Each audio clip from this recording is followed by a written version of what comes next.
Well, hello, I'm Wing Commander Pete Morgan, the last OC-216 squadron, and we're here on the pad at Brize Norton, so I do apologise if it's a bit noisy with various APUs running, but it's a beautiful day, and you can see in the background there are some Voyager aircraft.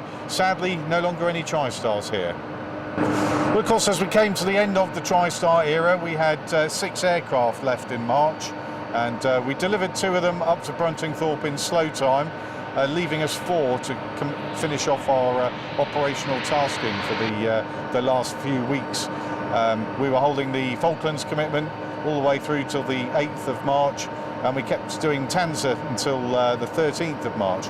So we needed those last 4 aircraft, and eventually we took those up to Bruntingthorpe and delivered all 4 of them on the 25th of March. So with those last 4 that we kept through March, one of them, 951, which was the one we had the tail arc painted on, was actually on an operational trail until pretty much the 23rd of March.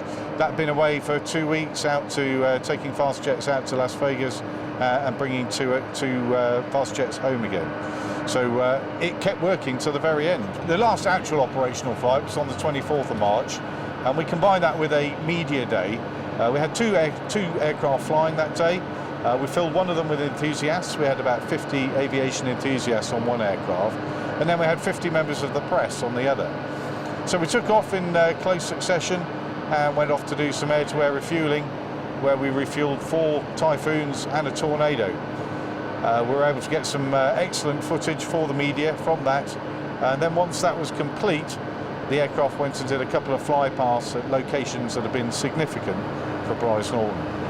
So we went to Marshalls of Cambridge and overflew their airfield, and then we went down to Bournemouth Herne to overfly the Cobhams factory.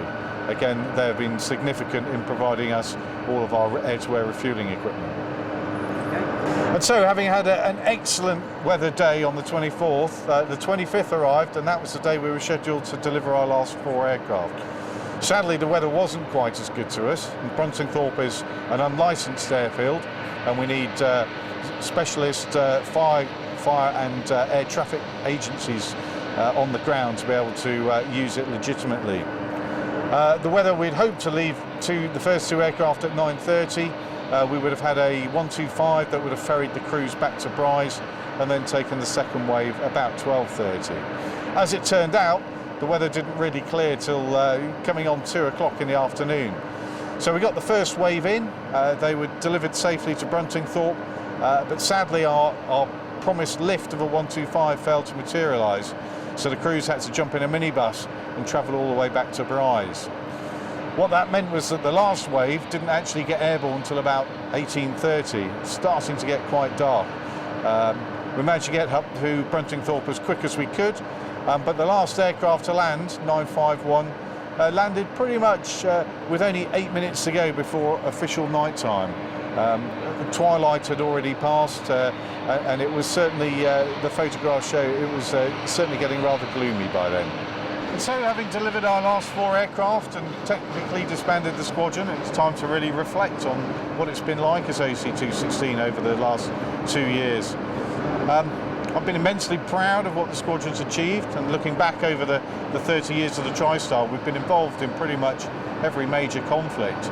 And in these last 2 years, it's been a period of massive change. We've deployed to various locations, recovered from those locations, taken over the standby commitment, and of course kept doing the air bridge all the way through. And all through that, as I say, what's impressed me is the professionalism of the crews, and the way that they're prepared to go that extra mile just to make sure that people get home. So I've enjoyed it thoroughly. It's tired me out, I'm exhausted, I'm ready for a rest, but it has been the best 2 years of my life.